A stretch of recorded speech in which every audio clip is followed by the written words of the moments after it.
German Chancellor Angela Merkel is visiting China, and trade is a big focus for the German leader and her delegation of business people. The two countries are trying to ease concerns about the global economy, brought on largely by the policies of U.S. President Donald Trump. So what is on the agenda and what are the obstacles? What can be achieved for Germany, China, and the European Union? To discuss this and more, I'm happy to be joined in the studio by Cui Hongjian, Director of the Department for European Studies at the China Institute of International Studies, and Liu Zhixin, Senior Fellow of the Chongyang Institute for Financial Studies at Renmin University of China. We'll also speak via satellite to Heribert Dieter, Director of Policy Research and Visiting Professor at the Asia Global Institute at the University of Hong Kong. That is our topic. This is Dialogue. I'm Jonathan Betts.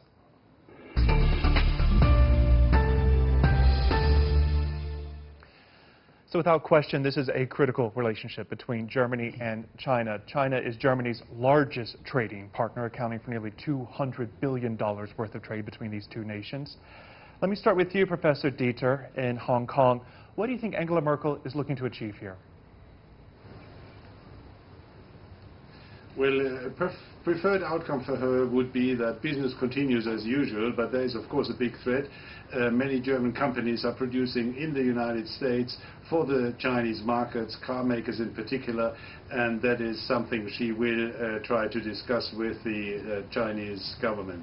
Of course, the German economy is not that strong at the moment anyway, so any friction in trade is a major concern for Merkel and her government.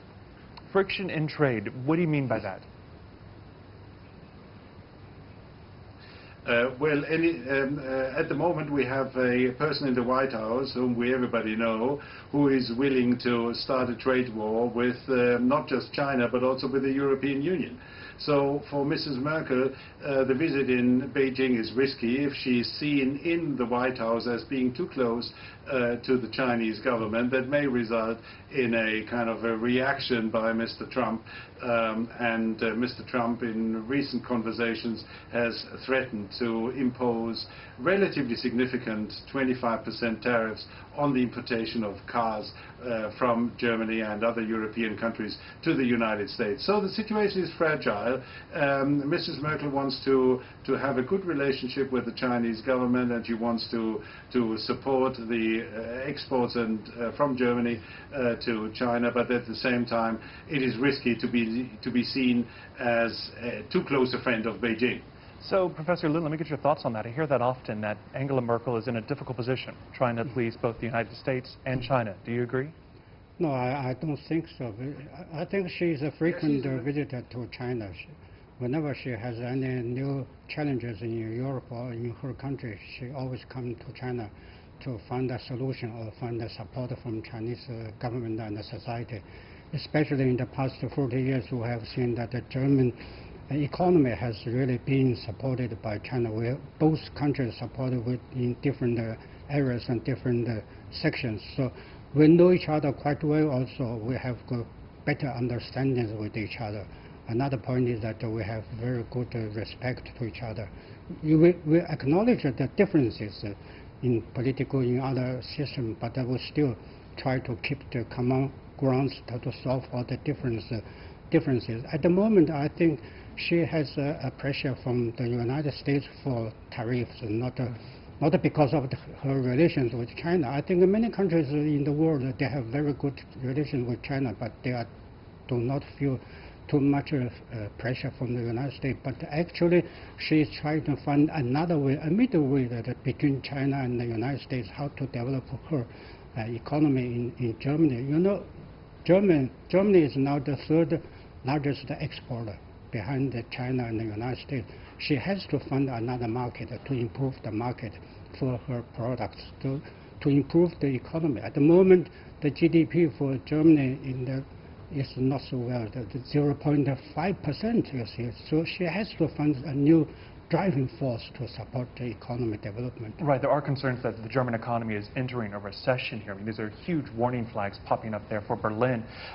Angela Merkel has made it clear that she wants this trade war to end quickly between China and the United States. So, Mr. Cui, I mean, do you think that her strategy will change in Beijing as she talks to these Chinese leaders? And do you expect her to try to push the Chinese leadership to somehow find an agreement with the United States? I think it's not the issue of the change of the Chancellor Merkel's strategy to China. Because if we look at the in the last more than 10 years, I think there is a very stable, policy from Chancellor Merkel towards China. I think the principle would be that we need to have some more, pragmatic cooperation, and especially with the economic trade investment as a main, stream. So I don't think that it's just because of the distance between Berlin and Beijing, and between Berlin and Washington will be a decisive factor. And I don't think it's just a risk for Chancellor Merkel to visit Beijing and to show some maybe tough attitude towards Washington. I don't think it's the case, because I don't think it's the relations between Germany and China to give the idea to Washington will have a trade war with China and also some blackmail against the European Union. I don't think that's the reason. But now the question is, yes, I think now for Germany, for Chancellor Merkel, they are more eagerly to want to get some more pragmatic achievements with China, especially as we know this time, one of the very important agenda for the Chancellor Merkel is how to push forward this BIT, bilateral investment cooperation in negotiation with China. Because now once there is a very, very successful BIT between China and the European Union, undoubtedly it will give more opportunity and potential to the China-Germany cooperation in the future, and also at the larger of China and the European Union. But Professor Dieter, do you think that Angela Merkel is under increasing pressure to take a tougher stance with China, both from her critics at home and from abroad? Well, the situation has changed in the bilateral relationships. For many years, Germany and German companies were very eager to do business with China. In the last 18 months, as you suggested, the mood has changed somewhat, and there is more skepticism regarding the bilateral economic relationship, and Angela Merkel can't ignore that. The Association of German Industry has published a paper earlier this year in which China is identified not just as a partner, it is also a partner, but at the same time that industry associations suggested that China is also a competitor, and a competitor will require a different response than just a quote-unquote simple trading partner. So Merkel has to react to that. She's also having to consider that any unilateral action by her could be seen very critically in other European capitals. Germany is under increasing pressure in Europe, and there is a certain, shall I say, irritation that Germany does many things on its own unilaterally without consulting the other European partners first. So this is a very difficult visit for her. If she is too energetic and too active, that may backfire back home. Which is why I think she has a lot of support at home, being such a gifted politician. And as you point out, Professor Liu, that this is her 12th visit to China in her 14 years in office. But if she does feel this pressure to take a harder stance against China and step up the rhetoric, how risky is that for her and for Germany? Anyhow, if she follows the hardline policy to China, she will have more difficulties in the world. Also, for her political career, it's more dangerous. I think it's better to keep as it is, that in the past years, that in the middle point is much better, much safe. If far right side, I think it's not good for Germany, because we see that she has really a very great pressure in domestic politicians. But why would that not be good for Germany? What do you think China would do? Because China is still trying to have Germany as the most important trading partner, also business partner. We can get a lot of support from Germany to improve relations with the whole European Union. So Germany is a very important role, I think, in the European Union, in international affairs also. If the AfD and his CDU, the two parties compete each other very sharp, that is not good for Merkel. So this is something that China should pay more attention also to to take care of this such a situation. A good point, keeping an eye on, frankly, the domestic politics in Germany That's here. true. So, Mr. Sui, I mean, talking about that, what do you think China is looking to achieve from this visit? What is the big wish that it wants? I think firstly, undoubtedly, Germany is still, I mean, the biggest and also the most important partner with China, not only in the sense of the economic trade, and also more and more gradually on the political and diplomatic affairs. Especially now, if we look at the growth of the German influence within European Union, I think it's very, very valuable for China now to get more communication, dialogue, exchange with Chancellor Merkel. But why is that so important to China? You talk about the influence in the European Union. Why is that such a focus for the Chinese leadership? I think the focus would be that, of course, we need a benign partnership with the European Union. And we also try to continue some pragmatic cooperation with the European Union. For example, once we have some frications, we will not deny. Now we have maybe some competitions, just like our German professor mentioned. But now the issue or the focus or the key issue is how could we manage it? Now the United States regarded everybody as competitors. And then Mr. Trump tried to have any kind of pressure and blackmail. But now I think the very valuable experience for China and Germany, for China and the European Union is we do have a lot of or some of the friction in trade investment. But now still we keep the principle and we keep a very cold head that we need to deal with it in negotiation and in a partnership way. So I think that's a very big difference. Well, let's talk about specifics here, because I know one thing that China would like to see is the rules for foreign investment in Germany and the European Union adjusted. Germany tightened those rules for foreign investment. The EU followed earlier this year. Why is that such a focus for China? I think that now we need to find this issue maybe from two different aspects. I think firstly, yes, Germany and some European countries now they have more and more concern about the investment from China. And also at the very beginning, even they have some suspicion about it. So we can find out maybe some even legitimacy action from these countries, including Germany, and also on the level of the European Union. But at the same time, I think the Germany and the European Union, they also should make clear that it should not point to China. It's just a general, regulation. So any investment, no matter it from China, from the United States, from other economies, should be under the regulation. So I think that's okay, because from China's perspective, once you have some regulation, yes, if it's not a discrimination, it's okay. So do you feel like China is being unfairly targeted? I don't think it's, of course, once there are some very, very, tailored regulation against China, I think it's unfair. But once it's a general regulation, I think it's just internal affairs. I don't think China will intervene it and to ask or to press Germany to change it. Professor, but now the question is, how could we look at this concept of so-called reciprocity? I think now we do have a difference, I think, with Germany and the European side is how could we look at the right definition of reciprocity? Because if we can find out a change, before we insisted the kind of fair or free trade, right? But now it has been changed by some European countries, including Germany, as a kind of a reciprocal.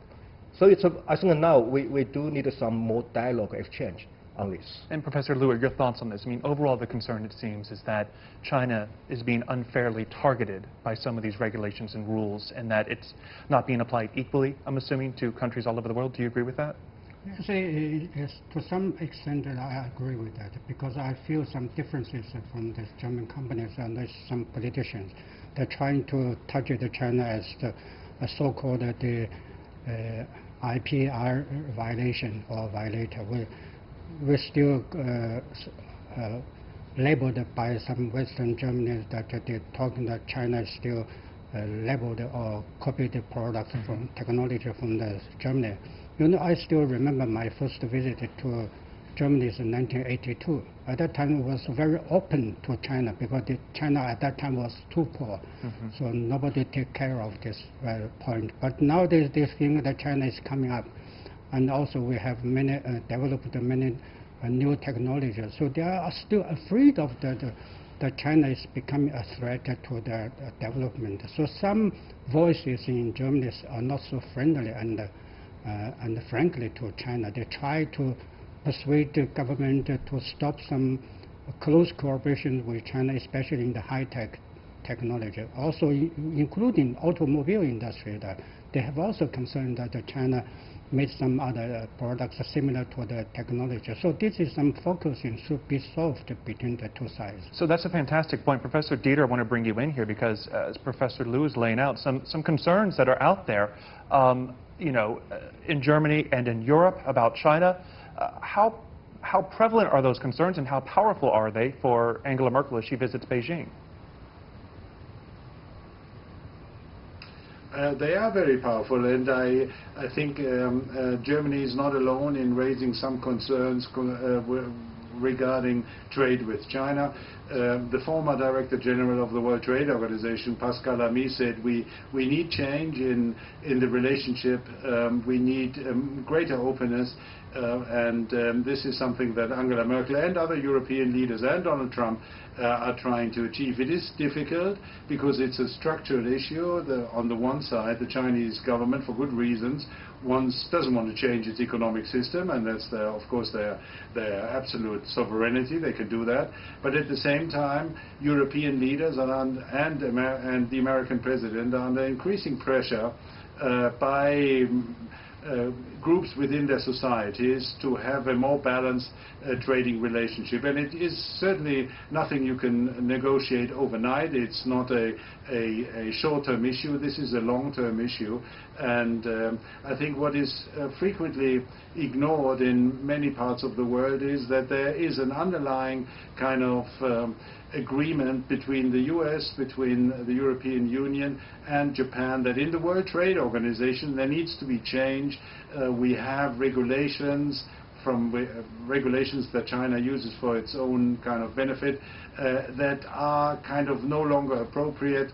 Developing countries, even if they are quite developed already, enjoy special privileges, and that ought to be changed. We need a debate on that, and I think Chancellor Merkel can kind of contribute to that debate when she's in Beijing. You know, I think it's also worth pointing out that Germany is one of the few Western countries that actually has a trade surplus with China. I mean, a lot of German cars are sold in China. It's a critical market for German automakers. But I want to talk more about the China-Germany European Union relationship. I mean, kind of what's underlying a lot of this is there's negotiations out there to form a trade deal between China and the EU. So, Mr. Sui, let's talk about that. How much progress do you expect to see be made on that here in Beijing with Angela Merkel visiting? You mean the BIT? Right. I think now we can find out some maybe more progress, and not only at this moment, because also we know since this April that the China-EU leaders achieved this agreement that we need to finish it no later than next year, and it has been reconfirmed by Mr. Xi and Chancellor Merkel during their meeting in the G20 in Japan. So I think now, of course, I think it will give, once there is a successful BIT, not only it will contribute more to this more convenient environment for China and the EU have some more investment.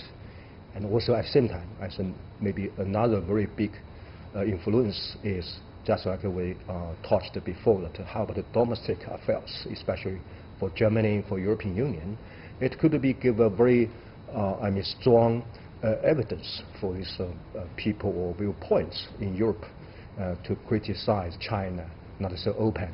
So I think, indeed, not only for investment and trade, and also for the politics, as is good. And then now, of course, I think Germany, because now it's the biggest trade partner with China. And also, Germany is one of the biggest destination for Chinese investment in Europe.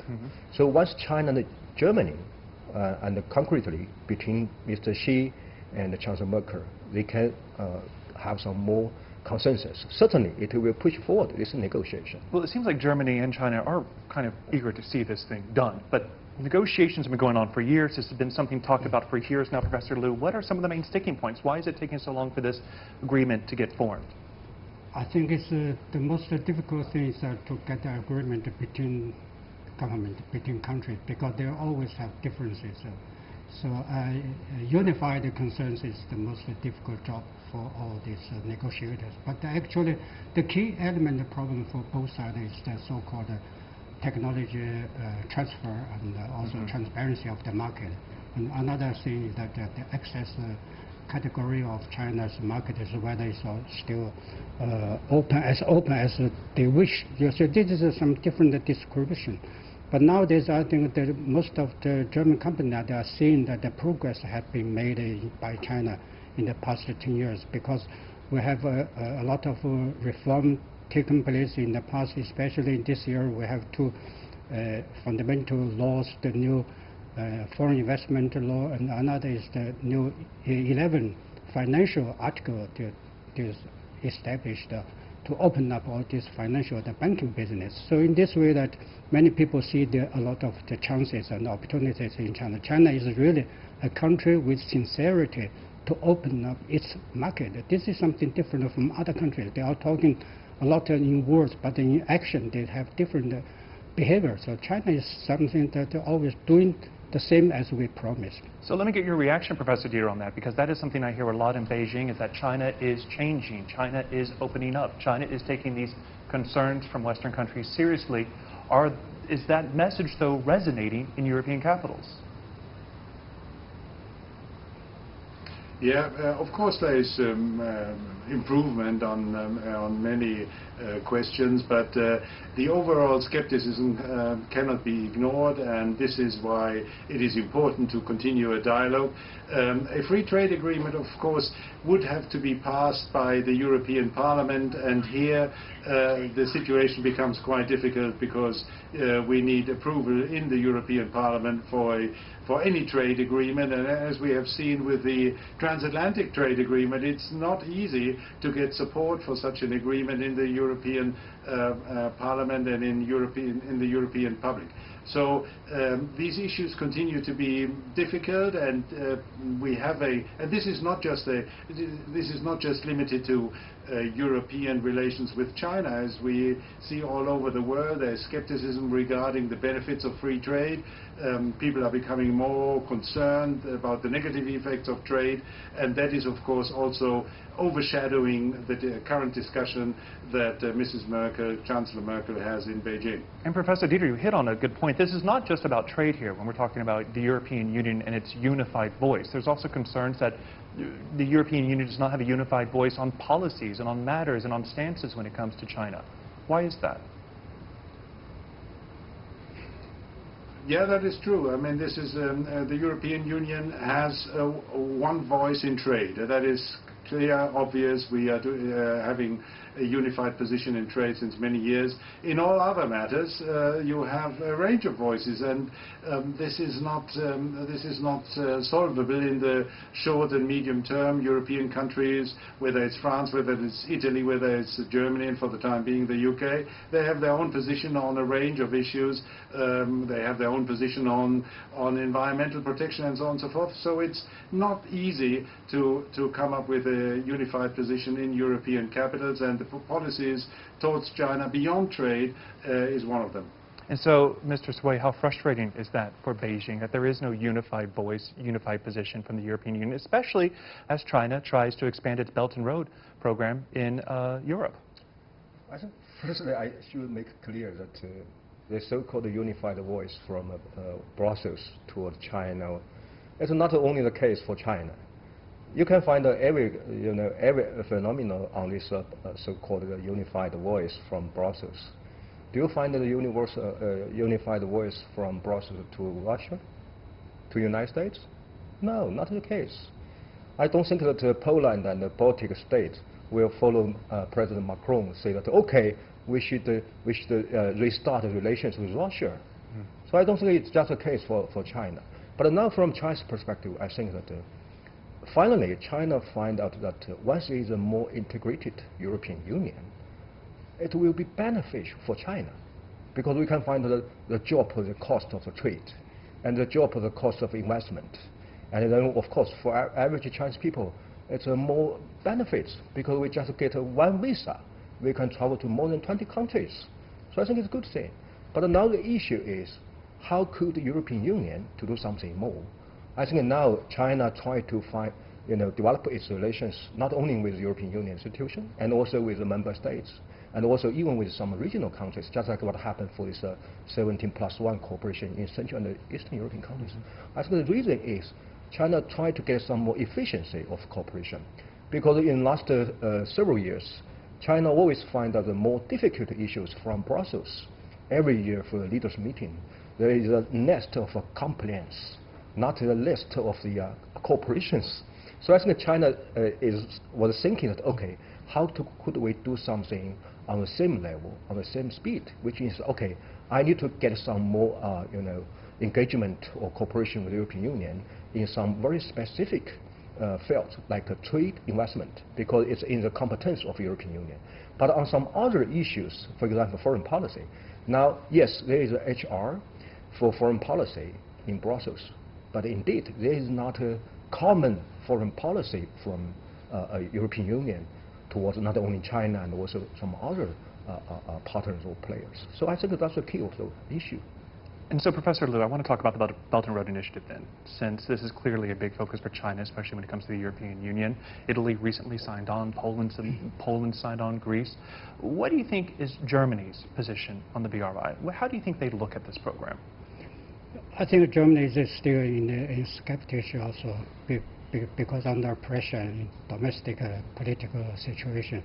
Now you see in 2 years a new election will take place, whether the ruling party can still remain in power in the government is something in question. So that's why I think the German government is at the moment is not in a hurry. It's better for her to see and look what could happen, wait and see approach. So this way maybe more safe for Germany. Also for China it's also good. We don't need a rush decision. We need really a very well-prepared, well-managed decision that is mature politicians' decisions we need. Of course, we have already a breakthrough from the Italian, from other Greece, other European countries, but this is quite enough to start it. So we don't need to cover all the members in one day or in 1 month. Yeah. And that's a good point, that China is playing a long game on this, like so many other issues. So, Professor Dieter, we are running out of time, and I want to give the final question to you. I mean, Angela Merkel, after many, many years in office, is going to step down in 2021. The political landscape is changing in Germany and Europe.